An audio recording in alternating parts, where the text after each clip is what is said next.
Here to make their case, Adam Serwer, writing fellow for the progressive-leaning American Prospect, and Philip Klein, Washington correspondent for the conservative-leaning American Spectator.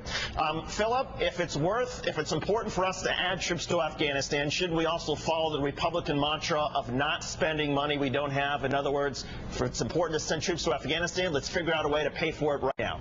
Well, I think if Congressman Murtha is concerned about paying for Afghanistan, the first place to start, which would be to stop all of the pork barrel spending projects that are going to his district. Year after year, that's a drop in the bucket it's compared absolutely to Iraq a drop in and the Afghanistan. bucket. Absolutely a drop in the bucket. That's why, like a lot of conservatives, I opposed a lot of the spending during the Bush years. I opposed the Medicare prescription drug plan, which was a handout.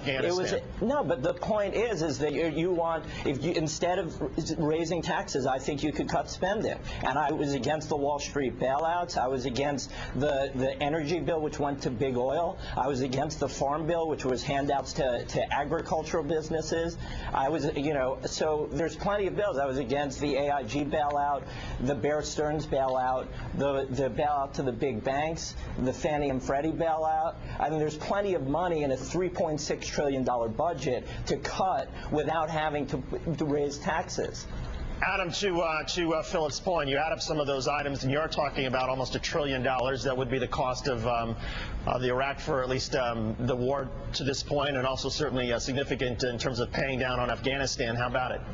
Well, look, part of the problem is that the Bush administration used to hide the true cost of spending in Iraq and Afghanistan by paying for it in emergency spending bills. So we're only just now getting a sense of how much defense spending is contributing to the deficit, how much the wars in Iraq and Afghanistan are contributing to the deficit. And quite frankly, I think that, this is what Republicans always do. They pretend that defense spending doesn't count, and it counts. And frankly, if we're going to send American troops to fight and die in Afghanistan, if we're going to escalate, we should be willing to sacrifice a little bit more for them because they're sacrificing for us. Philip, how about it? Why not say let's put forward a tax? If people are against the tax, then okay, they know they're not going to get the troops in Afghanistan. Because, as I said, there's a $3.6 trillion budget.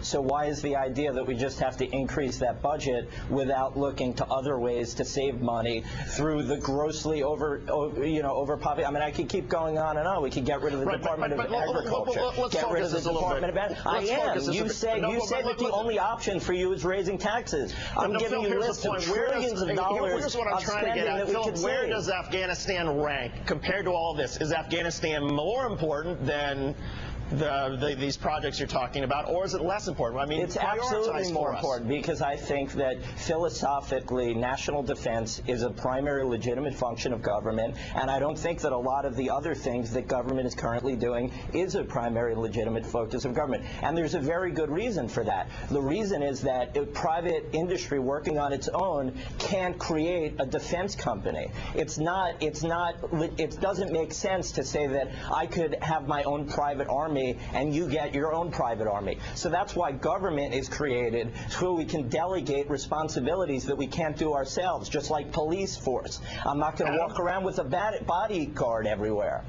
Adam, is this a dodge? I mean, Republicans don't want to talk about raising taxes because the reality is right now there are these other programs. How is this a dodge? Adam, I'm not a Republican. Let's let Adam How is this a dodge? What did I dodge in your question? Well, look, I just, in general, Republicans, when it comes to defense spending, they act like it doesn't count. I mean, one of the things they're talking about is they're saying, oh, the health care bill is $900 billion. It's too much. It's actually over $1 trillion. The health care bill is $900 billion over 10 years. Look at the CBO. The defense bill, the defense appropriations bill, $700 billion over 1 year. It's a 10-year projection, and the health care bill reduces the deficit.